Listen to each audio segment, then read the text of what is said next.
अस्सलाम वालेकुम। जैसा हम आपको पिछले वीडियो में बता चुके हैं कि हम मुख्तलिफ़ मज़ाहिब के बारे में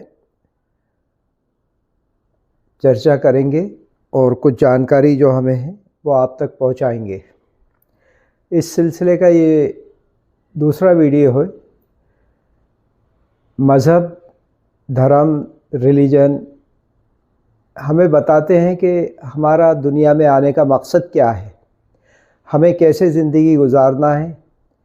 इस सिलसिले में आज हम हिंदू धर्म के बारे में बात करेंगे, जो हमारे मुल्क का सबसे बड़ा धर्म है और पूरी दुनिया में इस धर्म के मानने वालों की पॉपुलेशन तादाद तीसरे नंबर पर है। जैसा पहले बताया गया था कि नंबर 1 पे क्रिश्चियन, दूसरे नंबर पर मुसलमान और तीसरे नंबर पर हिंदू धर्म आता है। इसी सिलसिले में आपको कहना चाहूँगा कि अगर मुझसे समझने में कोई गलती हो जाए तो आप कमेंट बॉक्स में बता सकते हैं ताकि अपनी गलती सुधार सकूं। और प्लीज़ डोंट बी ऑफेंडेड, कम जानकारी की वजह से ऐसा कुछ हो सकता है। मेरा मकसद किसी भी धर्म को कुछ नीचा या ऊंचा दिखाना नहीं है, क्योंकि धर्म तो हर हालत पे अच्छा ही बयान करते हैं। हम में ही कुछ खोट हो सकता है जो हम उसको नहीं समझ पाते। हिंदू धर्म दुनिया का सबसे पुराना धर्म है। 4000 साल के इतिहास से पहले ये वजूद में आ चुका था। इसके मुताबिक जब इस कायनात यूनिवर्स का वजूद हुआ तब कुछ भी नहीं था।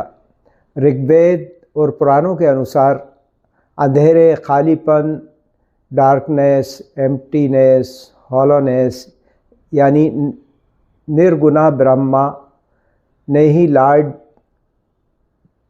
ब्रह्मा उत्पन्न हुए। उन्होंने यूनिवर्स को बनाया। उन्हें चार सिरों वाला यानी 4 हेडेड बताया जाता है, जो कि विजडम, विज़न और चारों दिशा में देखते हुए उन्होंने अपनी अपार शक्ति, डिवाइन पावर जिसे माया कहते हैं, के द्वारा यूनिवर्स बनाई। उन्होंने स्पेस, टाइम, मैटर और एनर्जी को वजूद में लेकर आए और दुनिया को कैसे चलाना है, चलाने के जो नियम हैं वो भी बनाए। उन्होंने ही हर चीज़ को, देवी देवताओं को, पशुओं को, इंसान को और तमाम लाइफ का कोई भी फॉर्म है दुनिया में या पूरी यूनिवर्स में, वो लॉर्ड ब्रह्मा ने ही बनाया। इसीलिए उन्हें क्रिएटर कहा जाता है। और उन्होंने ही निर्लोक, नर्कलोक, स्वर्गलोक और तीनों लोगों का निर्माण किया, बनाया, वजूद में लेके आए। आपको पता होना चाहिए कि हिंदू धर्म में काफ़ी डाइवर्सिटी है और कट्टरता नहीं है। अलग अलग भक्तों का विश्वास अलग अलग भगवानों में, बुक्स में और थ्योरीज़ में है। हमको इन बातों को ध्यान में रखना चाहिए। हम सिर्फ वही बातें करेंगे जो सब में कॉमन है। हिंदू धर्म कर्मा यानी जैसा करोगे वैसा भरोगे। What you do in this life will reflect in next life, जिसको पूर्ण जन्म भी कहा जाता है।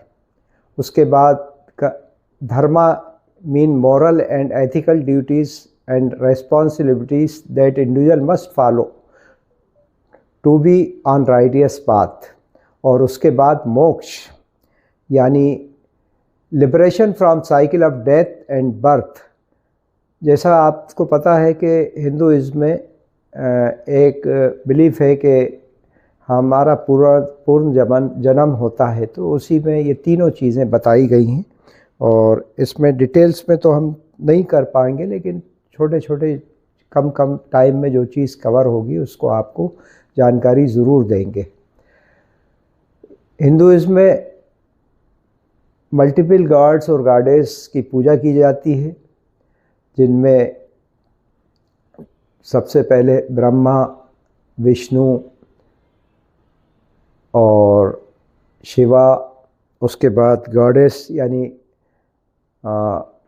देवियों में लक्ष्मी और सरस्वती, उसके बाद दुर्गा जो शक्ति की पूजा मानी जाती है। सरस्वती को कहा जाता है कि ये ज्ञान की देवी हैं, और लक्ष्मी का तो आप सभी लोग जानते होंगे कि धन से और किस्मत से रिलेशन है।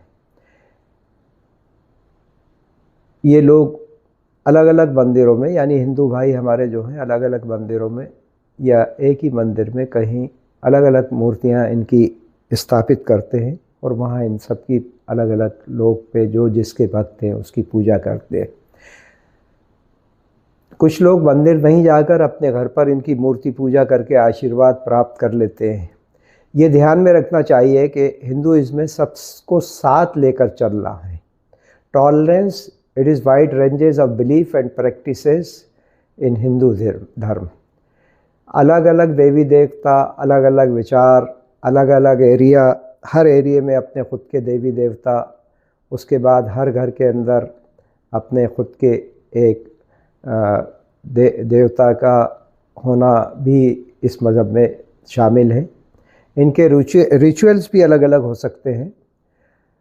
जैसा मैंने बताया, Hinduism promote tolerance and acceptance to different types of spirituality, allowing the individual to choose practice that resonate with them।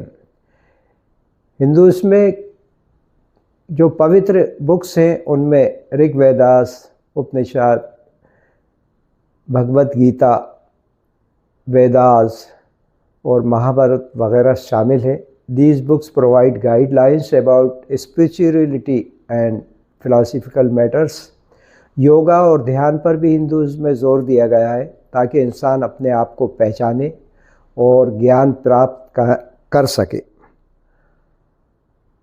अहिंसा पर हिंदू धर्म में बहुत ज़्यादा जोर है, और इसी वजह से जो आपने देखा होगा कि हिंदुइज्म के अंदर वेजिटेरियन ज़्यादा प्रेफर करा जाता है। उसका वजह यही है कि अहिंसा उसका एक कारण है। कोई भी एनिमल को सभी उसकी जान की इज़्ज़त करते हैं, इसलिए कोशिश करते हैं कि ये खाने से हम दूर रहें। ये एक छोटी छोटी चीज़ें हैं, और इसमें जैसे मैंने आपको पहले बताया था कि जो 3 पावरफुल गॉड हैं, ब्रह्मा, विष्णु जो है वो प्रोटेक्टर है, और दूसरे शिवा जो है वो डिस्ट्रॉयर कहलाते हैं, या कुछ भूल रहा हूँ मैं, उल्टा है इसका, उल्टा भी हो सकता है। मैं माफ़ी चाहूँगा आपसे, इस बारे में मेरे दिमाग में से निकल गया कि शिवा और विष्णु जो है प्रोटेक्टर हैं और शिवा डिस्ट्रॉयर है। इनके अलग अलग रूप भी हैं। इन्होंने दुनिया में कई रूपों में जन्म लिया, और गॉडेस में जैसे आपको बताया शक्तिशाली शक्ति की देवी दुर्गा है। लोग शक्ति के लिए इनकी पूजा अर्चना करते हैं। और सरस्वती जो हैं ज्ञान की देवी हैं। हर ज्ञान उन्हीं से प्राप्त होता है। और लक्ष्मी देवी धन और तमाम जितनी प्रॉपर्टी, हर चीज़ जो मिलने वाली है उसकी देवी है। ये एक शॉर्ट पे मैंने आपको इंट्रोडक्शन दिया है हिंदुइज्म का। इसी तरीके से मैं कोशिश करूँगा कि अपने जो भी व्यूअर्स हैं उनको दूसरे मज़हबों के बारे में बताऊं शॉर्ट में। इसमें कोई गलती हो सकती है मुझसे, मैं थोड़ा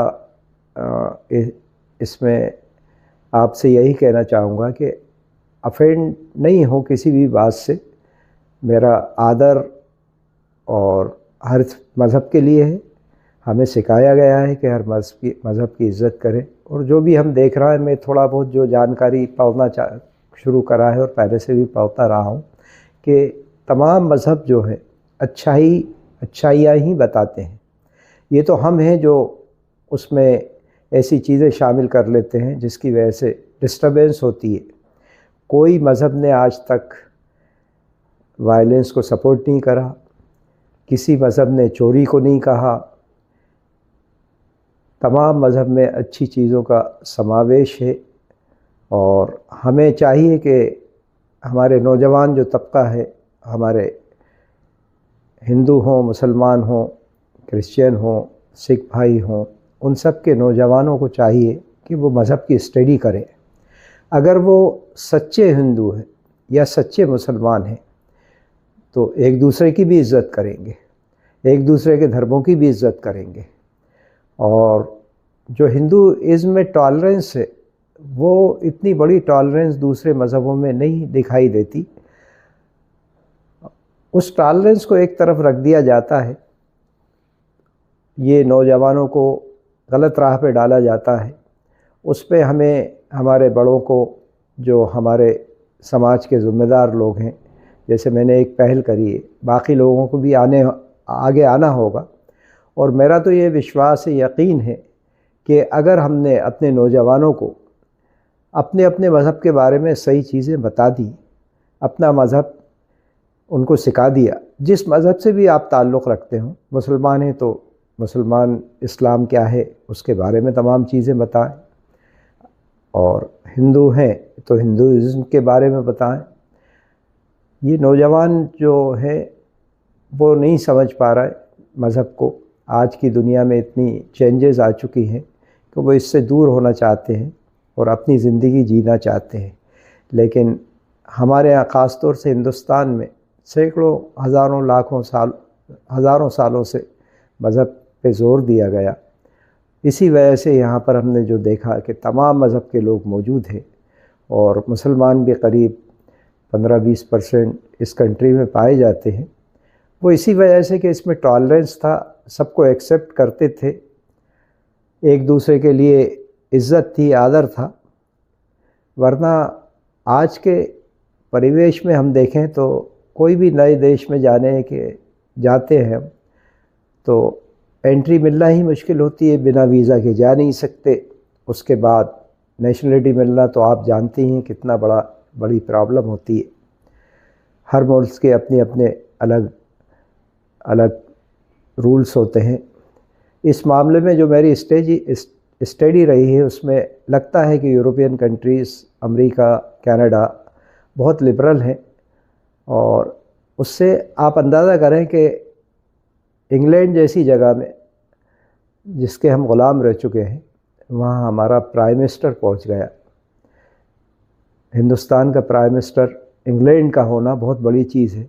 इससे हमें सबक सीखना चाहिए कि टॉलरेंस का कितना दर्जा है। ऐसे ही अमेरिका की वाइस प्रेसिडेंट हिंदुस्तानी ओरिजिन से हैं। ये सब चीज़ें हमें बच्चों को बताना चाहिए और उन्हें, ये पॉलिटिकल लोग जैसे आप देख रहे हैं, हम भी देख रहे हैं, सभी देखते हैं, ये वक्ती फ़ायदे के लिए, अपने 5-10 साल की हुकूमत के लिए इतना ज़्यादा डिस्टर्बेंस पैदा कर देते हैं, लोगों में इतनी नफ़रत घोल रहे हैं कि मेरे देखते ही देखते, जो एक जहाँ मैं रहता हूँ, जैसा आप जानने वाले लोग हैं, भोपाल का मैं वासी हूँ हिंदुस्तान में। और भोपाल की जो तहज़ीब थी, जो गंगा जमुनी तहज़ीब कहलाती थी, वो ख़त्म कर दी गई। कभी झगड़े नाम पे शुरू कर दिए जाते हैं, नाम क्या होगा, कभी कोई इशू को लेके आपस में दरार डाली जाती है। हम तो उस टाइम के निकले हैं कि मैं आपको फैक्ट बता रहा हूँ कि मैं जिस कॉलेज में पढ़ता था, सैफिया कॉलेज उसका नाम था, और वहाँ के स्टूडेंट्स में जब हम लोग बैठते थे, बात करते थे साथ में, तो nobody can identify whether you are Muslim और हिंदू।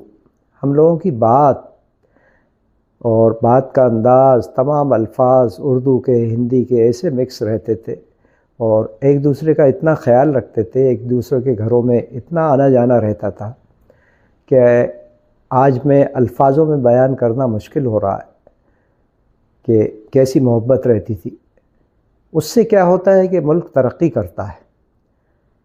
आप डिस्ट्रक्शन की तरफ लेके जाओगे, ख़राब चीज़ें बताओगे, नफ़रत सिखाओगे, उसका अंजाम नफ़रत ही होगा।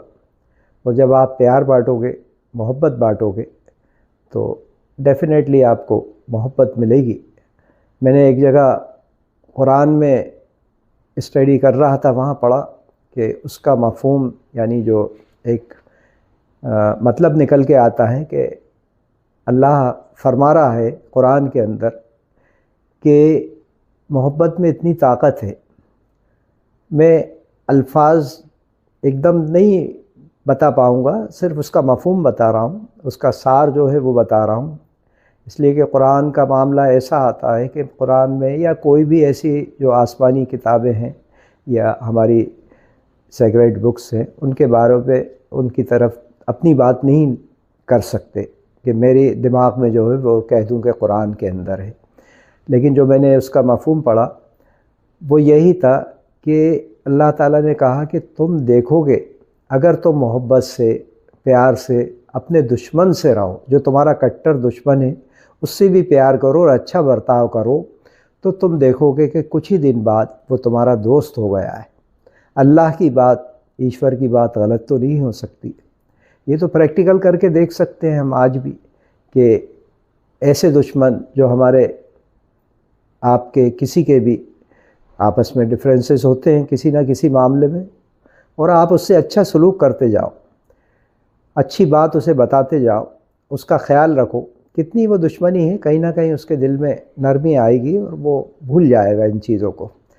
तो मेरा आज का पैगाम यही है कि हमारे हिंदुस्तान में, जो हमारा प्यारा हिंदुस्तान है, हमारा मुल्क है, आज फिर हम वैसे ही रहना शुरू करें जैसे कई सालों से रहते चले आ रहे हैं। इन पॉलिटिशियन के चक्कर में नहीं पड़े, नफ़रत के बीज जो बोते हैं उसमें कोई भी पानी नहीं डाले, खाद नहीं डाले, उसको वहीं ख़त्म कर दे। और आज का ये वीडियो मैं हमारे दोस्त, छोटे भाई सुनील श्रीवास्तव के नाम करता हूँ, जो मेरे कोलीग भी रहे और मुझसे छोटे भी हैं। बहुत सुलझे हुए इंसान हैं, बहुत अच्छे प्यारी शख्सियत है। मैं आगे भी अपने दोस्तों के बारे में आपको कुछ ना कुछ बताता रहूँगा और उनके नाम वीडियो डालता रहूँगा। धन्यवाद।